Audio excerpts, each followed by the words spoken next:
Now let's dive deep into this big LGBTQ story for today. I'm Greg Shapiro, and let's clear up gay culture. Climate crisis could displace 1.2 billion. Queer communities among the most at risk.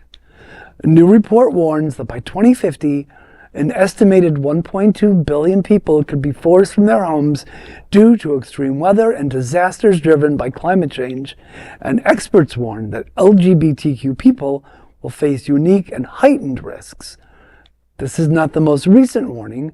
2 years ago, activists from Just Stop Oil briefly halted London's 2023 Pride Parade, protesting fossil fuel sponsors and warning of an unfolding humanitarian emergency. Their statement was clear. The climate crisis, quote, has already killed and made homeless millions of people, including LGBTQ plus people.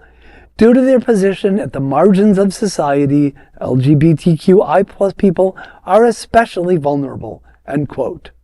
Climate campaigner Lily O'Mara emphasized that, quote, hundreds of millions of people are likely to be forced from their homes as conditions become unsuitable for human survival, end quote.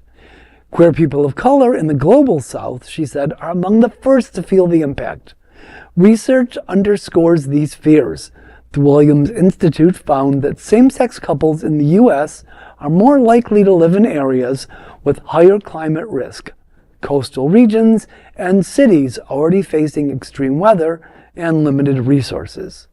Globally, LGBTQ plus refugees often encounter discrimination, harassment, and exclusion from aid or asylum systems.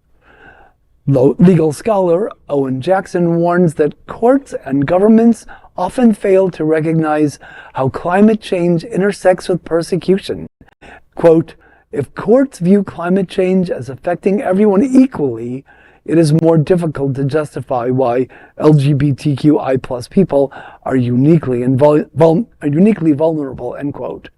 Both Jackson and O'Mara agreed that the time to act is now, by reforming refugee laws, amplifying queer voices, and tackling the climate crisis head on. Well, we gays do love our coasts, Key West, Fort Lauderdale, Provincetown, Fire Island, Ogunquit, Rehoboth Beach, and that's just the Atlantic coast. Yeah.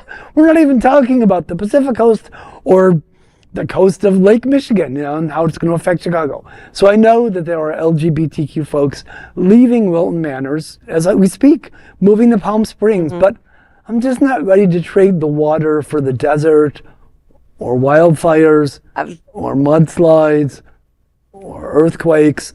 I'm going to stay here and learn to swim. Well, that you could do that. But I think what they're saying too is that although everyone is affected equally, the global population is affected by the climate change, by the disasters.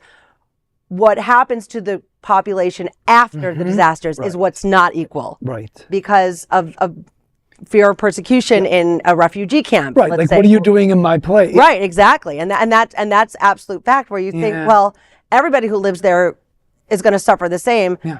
They may suffer the same devastation, but they're not going to be treated equally in the resettling, in the restructuring, in the help. Right, they'll be less welcome because it's a limited pool they have to draw from. Exactly. For the people who survived it. So exactly. Frightening. That is a big LGBTQ story for today. There is no other queer nonprofit media platform like this in the entire world. Support our LGBTQ stories by subscribing and sharing Queer News Tonight.